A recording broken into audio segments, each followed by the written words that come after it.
Joining us from Providence, Rhode Island is Nicholas Burns, who is Undersecretary of State for President George W. Bush. Sir, good morning. Good to have you with us. Good morning. We just heard a little bit from Chip there. Of course, there was this belief yesterday that President Mubarak was going to come out and say he'd step down. There's so much talk about whether the United States should put more pressure on him to, in fact, step aside. Could there, though, be in the background a different kind of pressure from the Arab neighbors asking him to stay in power for fear that this spreads across the region? I think that is part of the dynamic in this increasingly unstable and dangerous situation. On the one hand, the Egyptian people are speaking clearly. They want change and reform. They want their president to resign. They want a transition. But in the rest of the region, which of course is ruled by countries ruled by authoritarian governments, those leaders don't want President Mubarak to step down easily and quickly because they fear they might be next. And that's the dilemma for President Obama and the American administration. How to achieve two things at once, and that's what they've been trying to do. Freedom and transition and democracy for the people of Egypt, but also stability for the very important interests that we have in that region. And that balancing act has just become much more difficult for the administration, given this very disappointing speech by President Mubarak. Well, and we could see, we have live pictures that we've been showing this morning, of course, of Cairo, and we've been hearing about the disappointment from the people directly. When you look at the quote-unquote change that has come through, putting Vice President Suleiman in power, is this any sort of a change at all, or is he simply a puppet for President Mubarak?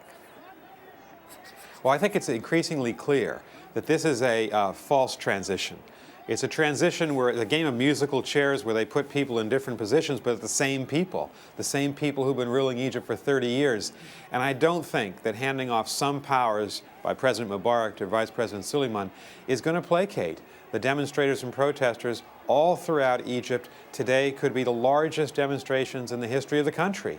And so it seems to me, obviously, that the Egyptian government needs to face the reality that they've lost control of their streets, they've lost credibility with their people, and this transition has got to become real.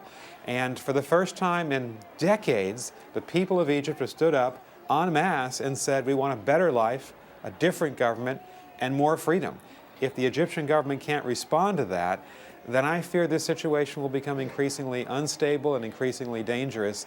And that, of course, puts enormous pressure on our own government to try to do the right thing and push President Mubarak to change. So is the only way then to keep this situation from exploding, and we see how big these demonstrations get, with each shot they look bigger, the only way to do that is to actually meet their demands and have Mubarak step aside? I think that issue, Mubarak stepping down, has become the focal point of the entire drama in Egypt. And if he could do that in an unambiguous way, there may be a chance then for the government to open up a discussion with protesters to calm some of the passions and to create a political process that could move the country forward. But President Mubarak seems to be in denial, and it doesn't seem like he's going to make that decision anytime soon. And there's a question of whether it could be too little, too late. We'll continue to watch that. Nicholas Burns, appreciate your insight this morning. Thank you. Thank you.